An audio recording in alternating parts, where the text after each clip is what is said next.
Hello, my co-hosts. Hope you're doing well. I'm your host, Pteranodon, and welcome to today's reaction video, I guess.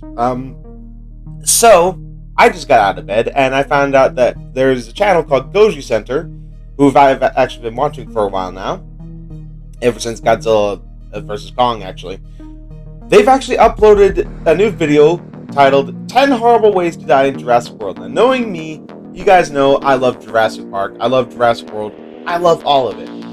But I've never really had a detailed analysis of just how gruesome these deaths can really be.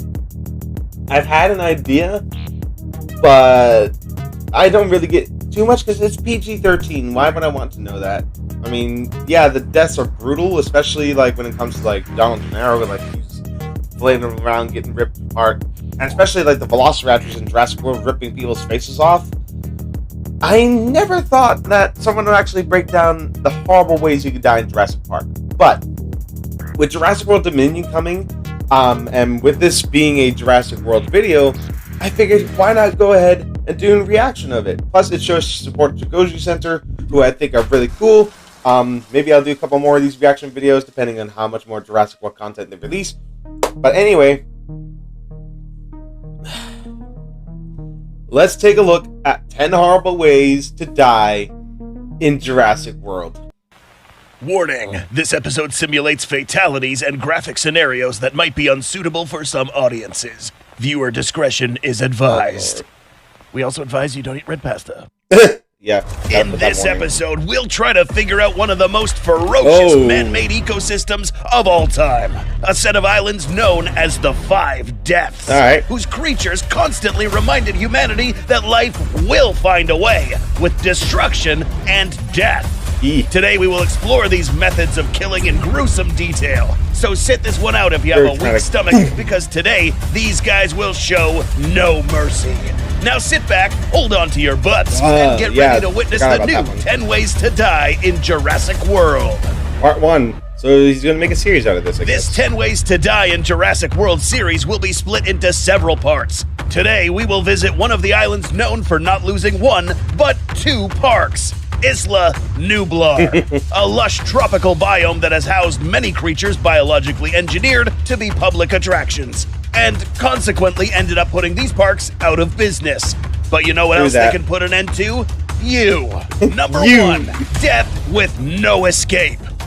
Perhaps one of the most feared creatures in this entire franchise were these guys, raptors. In Isla Nublar, we witnessed these raptors displaying frightening levels of strategic acumen, communication, and hunting ability.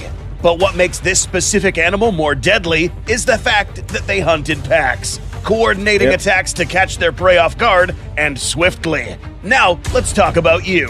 Finding yourself alone in the forests of Isla Nublar with these raptors roaming about would automatically change your definition to food. Keep in mind that these raptors will always know where you are, smelling you from long distances. Once spotted, a member of the pack would quickly grab your attention by frightening you, but not before another member comes swiftly by, attacking you from the flanks. The weapons found on these raptors are brutal. Razor-sharp teeth on their skulls built for slicing off flesh with ease, and claws that are meant to cut deep. But another one known for doing the actual killing is this guy down here. These big curved claws are meant to disembowel. In this franchise, it's been observed that raptors sometimes attack humans by biting their heads. This violent method of attack can kill in an instant, as it is very likely that this movement will most likely break your neck and peel parts of your face off. Alternatively, these claws could also spill the intestines of an unprotected belly. Oh, and according to Dr. Grant, you are alive. I stopped. I know, like shitting pants. Number 2, skewered. So you think that carnivores do all the killing around here? What if we told you that if you mess with the big horned herbivores, there's a big chance this fella could turn you into a hashtag? In Isla Nublar, trach specimens can grow to almost 30 feet in length and weigh up to around 10 tons. Pretty big animal. In this franchise, we see that these herbivores can pull up on you pretty fast. If you happen to be stupid enough to get close to one of these guys, this animal's massive build will be more than enough to trample you into the dust and process you into ground meat. Alternatively, if you're more unlucky, one of don't these like that horns could joke. find their way right through you if the trike lowers its head enough. The most likely place to get impaled would be your chest, since it offers the greatest surface area for the trike to be able to impale. The width of the base of this horn would be wide enough to make contact with your vital organs, such as lungs, heart, liver, and most likely damage your spinal cord, meaning you would get paralyzed and then die in a couple of seconds. That's horrible. This would have been the most pain you have ever felt. If these horns are capable of factory resetting a T-Rex, then it's safe to bet these things will send your puny behind to go meet your maker. Number 3, blinded and gutted. One thing is getting eaten, and another thing is getting eaten while not being able to do anything about it. Meet the Dilophosaurus. Hey, when dinosaurs rode America. No, not this crap. This Dilophosaurus, the Jurassic Park version. Fortunately for us, there's already a very popular scene that does a very good job at showing us what these things are capable of doing. In the original Jurassic Park film, we see Dennis Nedry have an unplanned encounter with one of the juvenile Dilophosaurus. Yes, this was a juvenile, or at least that's what we are told. It's also believed that these guys can grow a little larger, but this one didn't need to be. After continuously disrespecting the Dilophosaurus, this little guy later managed to spray Nedry with a dose of tar-like poison. I remember this. This stuff right here is potent enough to do 2 things: blinding and later paralyzing you, allowing the Dilophosaurus to indulge in your flesh. This stuff is most likely made up of a mixture of corrosive agents and neurotoxins that eat through the layers of your eyeballs, causing intense pain and blindness. These toxins will eventually be absorbed by your skin and make their way to the surrounding nerves, causing paralysis, leaving you handicapped, but not dead. You're not dead. The Dilophosaurus will then proceed to delete you from the census by ripping through your abdomen using its array of sharp weapons. Believe it or not, you can still live through this. What? Had you not been blinded, you would be able to witness the Dilophosaurus rope your guts out until you slowly fade away. Oh my lord. Number 4, whipped and pricked. Admittedly, a weapon such as this would do much more than just a prick. This weapon belongs to the mighty Stegosaurus, a large herbivore armed with several dorsal plates along its back and 4 deadly spikes ready to impale just about anything. no. But in this episode, we're talking about you. So what would happen if you ended up being on the wrong end of that tail? An animal of this size could swing this thagomizer at high speeds, and combined with the weight behind the blow, this would do more than just send you flying. Let us explain. It is said that these spikes can measure roughly around 2 to 3 feet, long enough to completely impale a human being, but that's not all. Remember that you are also getting whipped by this tail at the same time. A pierce of this tail, combined with the centrifugal energy forced against your pierced torso, would mean that this impact would not only pierce, but rip your torso simultaneously. Our bodies aren't built to withstand such impacts, meaning that after getting yeeted into oblivion, your buddies will only recuperate parts of your ripped, mutilated body. But there's another type of tail in this island built to do this, but worse. Number 5, Mace of Doom. By now, it should be evident that herbivores on this island have many ways to put you in a coffin. If you thought this type of tail would hurt, wait till you hear about this one. The Ankylosaurus is one of the most, if not the most heavily armored dinosaur on the island. Pulling up to one of these creatures' personal space is like asking him to turn you into that red pasta that I know you refuse to get rid of. Let's find out how. While the exact impact force of these bulky Jurassic World Ankylosaurus is yet unknown, we do know that the real-world Ankylosaurus's tail could swing with a force of 4,800 newtons per second. To put this into perspective, getting hit in the head with a bat by a pro baseball player is a pathetic 13 newtons. Wow, that is Furthermore, these Jurassic World Ankylosaurus flex the ability to execute a whole 360 while swinging this tail. If and when you catch this club to your upper torso, you can expect every single bone in your upper body to get shattered while spitting out anything close to your eye sockets, mouth, and ears. The extreme inner pressures caused by this club would almost liquefy your insides and most likely empty your bowels, leaving a bloody and crappy mess on the floor that nobody will want to clean up. Number 6, meat-eating seeing that bull. makes me want to throw up. Let's switch gears and go back to the dinosaurs that will eat you after putting you out of commission. In Jurassic World Fallen Kingdom, we were introduced to a ballsy medium-sized theropod that seemed too eager to bag these people. The Carnotaurus. Now, obviously, we are going to discuss the process of getting chewed and swallowed, but it is believed that this particular carnivore uses different methods to hunt its prey. As its name suggests, this creature has 2 horns on the top of its skull. Some scientists believe that Carnotaurus actually used these for combat against other members of the same species, and possibly as a tool to knock down its prey. In this case, you. This would most likely happen after an unpleasant encounter with the Carno and while you're running away. Getting hit on your back by the Carno's horned head would cause enough trauma on your spinal cord to possibly paralyze you, but most certainly knock the air out of your lungs. A smaller or leaner individual would most likely die from the shock alone. So now that you're motionless and without air, the Carno would proceed to clamp its jaws around any limbs or torso, shaking you until these rip off. Realistically, there are many ways the Carno could kill, but we figured this method was the most prolonged and painful. So far, we've talked about ways to die on the ground, but let's take this to the next level. Oh no. Number 7, flying lessons. No park full of dinosaurs is complete without a birdcage. And in this particular enclosure, we find these things, Pteranodons. These homicidal flying reptiles are the reason you should start learning to look up instead of just looking next to you. If you happen to catch yourself in the middle of a flock bird party, make sure to stay down, because once these guys pick you up, just know the next time you hit the floor, you probably won't be alive to see it. As you can see here, the human build happens to be perfectly shaped to get picked up by these creatures. Anatomically speaking, we kind of fit together like a puzzle.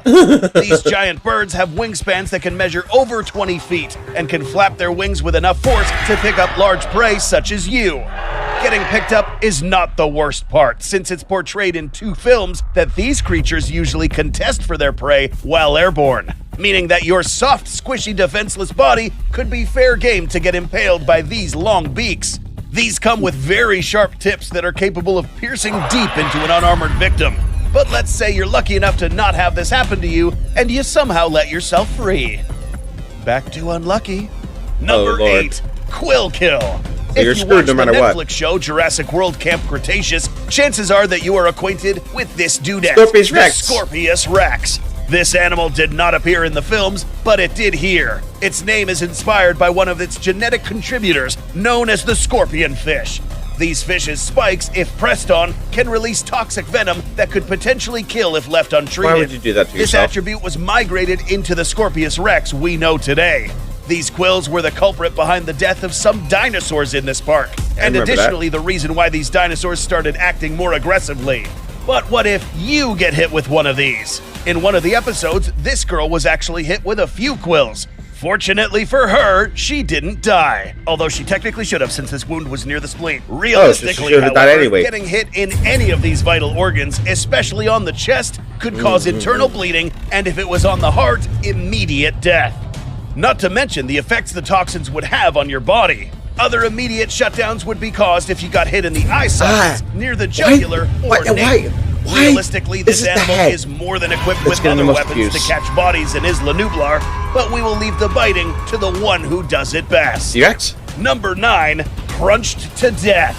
More than equipped with other weapons to catch bodies in Isla Nublar, but we will leave the biting to the one who does it best. Number 9, crunched to death. If you've seen one of our other 10 Ways to Die in Skull Island episodes, you will recall that there were animals with jaws capable of biting right through a human torso. But this island has a creature that will put them to shame. You know who it is. The Tyrannosaurus Rex, or this one more commonly known as Rexy, is the T-Rex that roamed this island for quite some time now, and fed on a couple peeps before. But how does it feel to be eaten in such a manner? To study what these people felt, we first used this guy as an example. Gennaro. As you can see, the manner in which the T-Rex clamped her massive jaws around this guy left this dude's legs hanging out. We know that a T-Rex has a tremendous bite force, but realistically, the T-Rex wouldn't have the need to exert all this bite force on a small human, or else he'd be cut in half. Rexy, in this case, would want to eat the whole carcass. Look, you wouldn't bite a hot dog as hard as he can, right? Yeah, because you don't have to. A subtle bite would have sufficed. What this dude felt, however, was anything but subtle. T-Rex have 6 to 12-inch teeth with small serrations to aid in cutting. These would immediately pierce through a human torso, but you wouldn't be dead just yet. In order to die completely, these teeth would have to pierce the head or the heart. Right now, this guy is in immense pain. I mean, come on, you can still see him swinging his arms. Oh my god, he's still alive. What kills someone in this position is the imminent blood loss, which will come around in a few seconds. The violent shaking would first proceed to tear ligaments, stretch muscles, and break even more of your backbones. So we can guess this dude died just before finally getting swallowed. Bet this was the first time someone walked you through a T-Rex bite.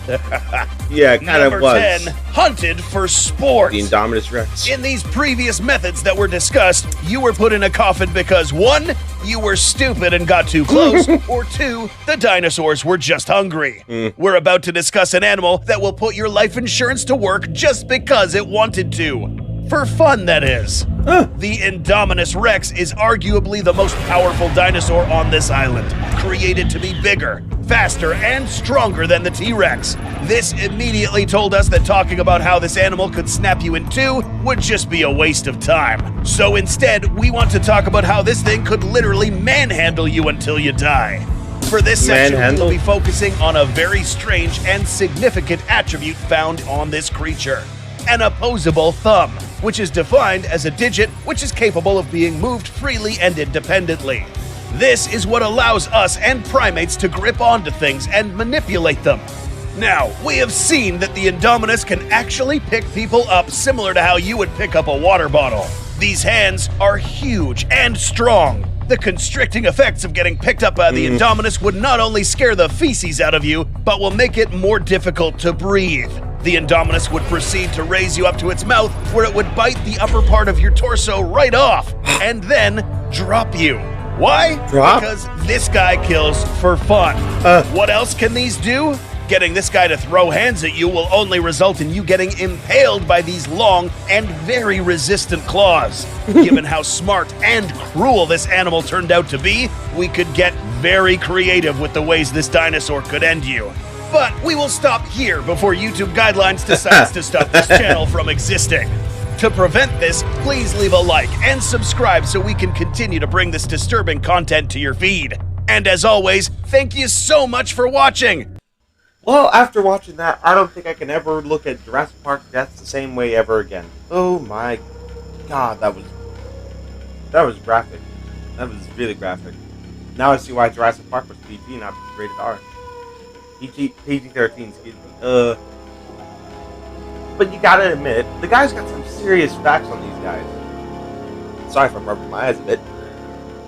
I'm just a bit self-conscious about, like, these deaths, and now it's making me feel, I do like how Goji Center, like, went into detail, like, how these dinosaurs killed people, even for the herbivores, because, like, in a lot of these films, herbivores are pushovers, but they do have a darker side than that, and I'm quite happy that he did display that.